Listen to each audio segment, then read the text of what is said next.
त्रिभुज र चतुर्भुजको क्षेत्रफलसँग सम्बन्धित एसईई नमुना प्रश्नको समाधान लिएर आएको छु। प्रश्न नम्बर 14, एउटै आधार एबी र उही समानान्तर रेखाहरू एबी र एमएन बीच त्रिभुज एएमबी र त्रिभुज एएनबी छन्। यदि एएम समानान्तर बीसी भए समानान्तर चतुर्भुज एमएबीसी र त्रिभुज एएनबी को सम्बन्ध पत्ता लगाउनुहोस्।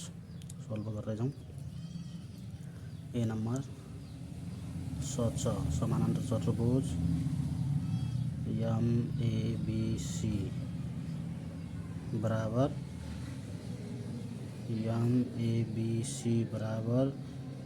एबीएन 2 टाइम्स त्रिभुज एबीएन। एउटै आधार र उही समानान्तर रेखाबीच बनेका सहजको क्षेत्रफल त्रिभुजको क्षेत्रफलको बराबर हुन्छ। एउटै आधार एबी र उही समानान्तर रेखाहरू एबी र एमएन बीच बनेका सच र त्रिभुजको सम्बन्धबाट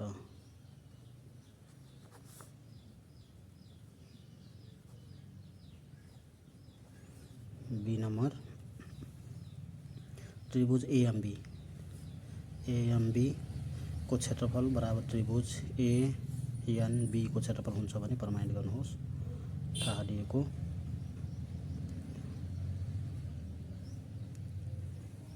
एउटै आधार एबी र उही समानान्तर रेखाहरू एबी समानान्तर एमएन छन्। प्रमाणित गर्नुपर्ने त्रिभुज एएमबी बराबर त्रिभुज एएनबी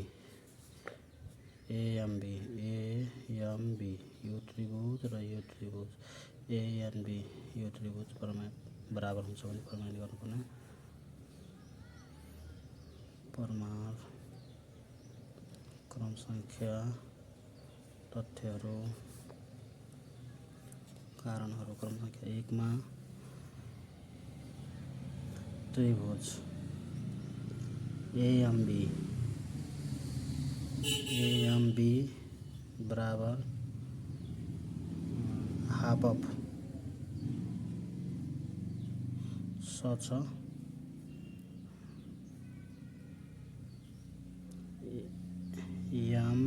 एमएबीसी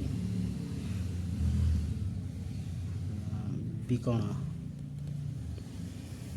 एएमबीले सच एमएबीसी लाई आधा गर्छ। 2 नम्बर त्रिभुज ANB equal to half of सच एमएबीसी एउटै चाप एबी र उही समानान्तर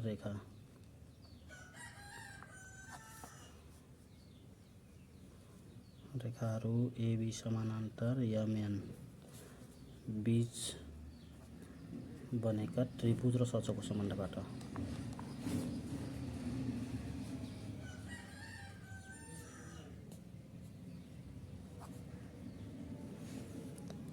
तीन नम्बरमा दायाँ साइडको इक्वल छ, त्यसैले हामी बायाँ साइडको इक्वल देखाउन सक्छौँ। त्रिभुज एएमबी बराबर त्रिभुज एएनबी तथ्य 1 र 2 बाट प्रमाणित भयो।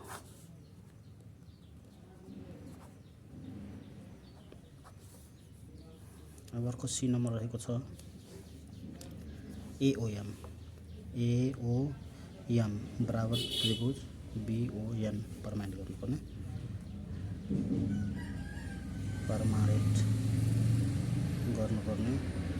त्रिभुज एओएम बराबर त्रिभुज बीओएन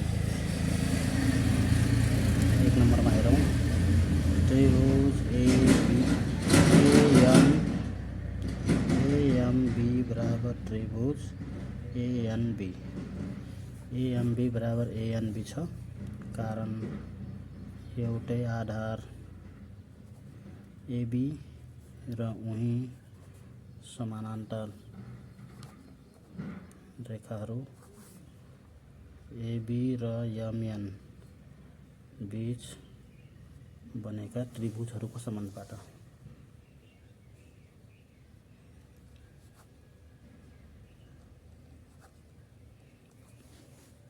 2 नम्बरमा त्रिभुज एएमबी बाट एओबी घटाइदेऊ। त्रिभुज एओबी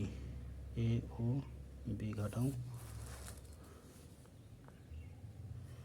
बराबर त्रिभुज एएनबी बाट पनि त्रिभुज एओबी घटाऊ। रिजनमा दुवैतर्फ त्रिभुज एओबी घटाउँदा दुवैतर्फ घटाउन मिल्यो। 3 नम्बरमा एएमबी बाट एओबी घटाएपछि के बच्यो? एमओए और एओएम। त्रिभुज एओएम बराबर त्रिभुज एएनबी बाट त्रिभुज एओबी घटाउँदा के बच्यो त? त्रिभुज बीओएन। तथ्य 2 बाट प्रमाणित भयो।